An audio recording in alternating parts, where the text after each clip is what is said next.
Hoje a gente vai mergulhar na história épica da antiga cidade de Tiro. Sabe como é que uma ilhazinha rochosa virou uma superpotência no Mediterrâneo?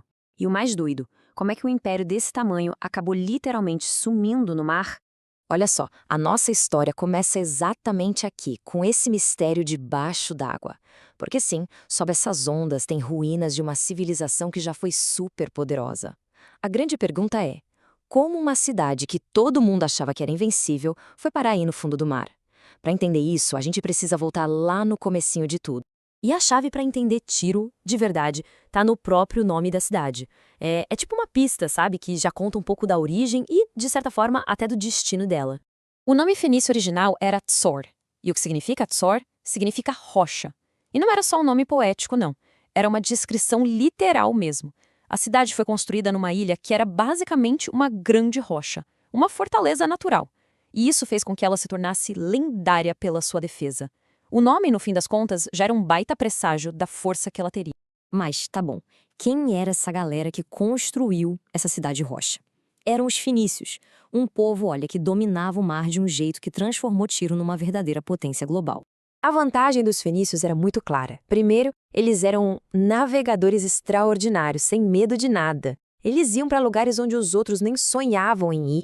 Chegaram a passar de Gibraltar para buscar estanho na Grã-Bretanha. Pensa nisso. E, além de tudo, eram artesãos de primeira.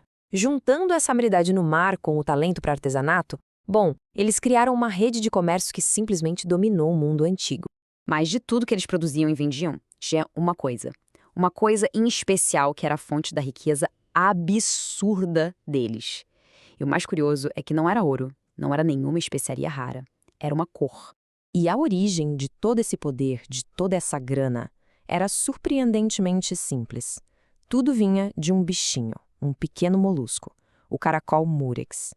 Para se ter uma ideia, precisava de milhares desses caracóis só para produzir uma quantidade mínima de uma tintura púrpura. Mas que tintura! Uma cor super vibrante e que não desbotava por nada. E o valor disso? Astronômico. A tal púrpura de Tiro, como ficou famosa, valia mais do que o seu peso em ouro. É sério.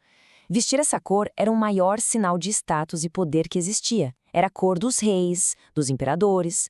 Então, no fim, Tiro não vendia só um produto, né? Vendia o próprio símbolo do poder. Bom, com essa grana toda entrando, Tiro chegou no seu auge. Virou uma cidade lendária. Não era só sobre ser rica, mas também sobre estar conectada com toda a história da região. E, claro, sobre parecer invencível. A influência de Tiro era tão absurda que, segundo registros históricos importantes, tipo a própria Bíblia, foi o rei de Tiro, Irão, que mandou madeira de cedro e artesãos para construir o famoso Templo de Salomão em Jerusalém. Isso já dá uma dimensão, né, do respeito e do poder que essa cidade tinha. E a reputação militar. Igualmente impressionante. Pensa só, uma ilha cercada de água, com muralhas gigantescas, a cidade parecia impossível de ser conquistada. O poderoso Império Assírio, por exemplo, tentou e não conseguiu. Por séculos, a tal da rocha ficou lá, firme, inabalável. Mas, como a gente sabe, todo poder uma hora encontra um desafio à altura. E para Tiro, esse desafio veio na forma de um dos maiores nomes da história, ninguém menos que Alexandre o Grande. E aqui começa o problema tático gigantesco que Alexandre tinha nas mãos. Ele tinha um exército incrível, mas em terra. E Tiro era uma ilha. E aí? Como é que se ataca uma fortaleza no meio do mar? A solução que ele bolou para isso ia mudar não só a história, mas a própria geografia do lugar para sempre. A solução do Alexandre foi, ao mesmo tempo, genial e brutal. Em vez de tentar construir navios para competir com os de Tiro, ele teve uma ideia muito mais radical. Ele decidiu levar a terra firme até a ilha. Ele mandou demolir a parte antiga de Tiro que ficava no continente e usar absolutamente tudo, cada pedra, cada viga, para construir uma ponte de 800 metros pelo mar, indo direto para as muralhas da ilha. Foi uma obra de engenharia, assim, que ninguém nunca tinha visto antes. E isso não foi nem um pouco fácil, claro. Os soldados de Tiro atacavam os trabalhadores o tempo todo. Mas depois de 7 longos e brutais meses de cerco, a determinação de Alexandre se provou tão forte quanto a resistência da cidade.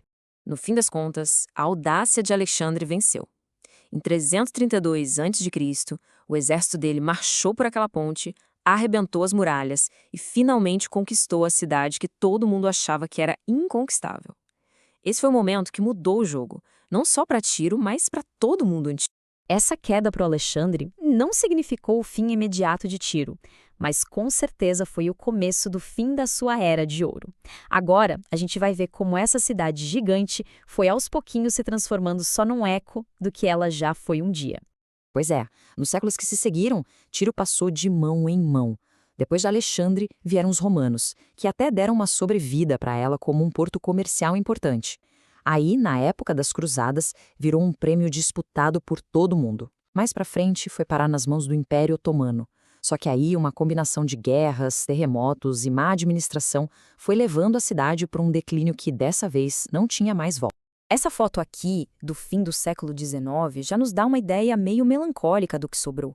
O que a gente vê é uma cidade que é só uma sombra do que já foi, suas ruínas, que um dia foram majestosas, sendo lentamente engolidas pelo tempo e pelo mar.